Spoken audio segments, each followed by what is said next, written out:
हिवरखेड येथे सालाबादाप्रमाणे याही वर्षी 23 फेब्रुवारीला संत गाडगेबाबा मंदिर येथे गाडगेबाबांची 148वी जयंती उत्साहात साजरी करण्यात आली आहे। या निमित्ताने स्थानिक 48 निराश्रित महिलांना साडी चोळी व फळाचे वाटप करण्यात आले।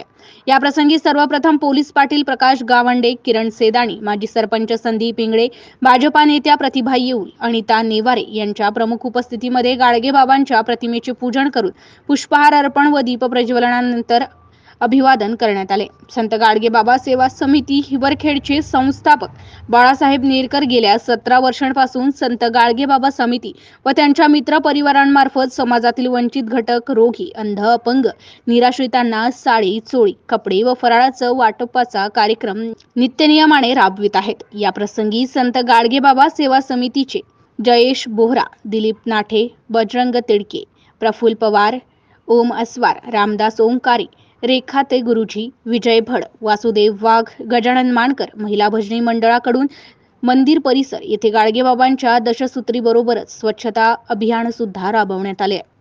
MCN न्यूज मराठी करिता बाळासाहेब नेरकर, हिवरखेड।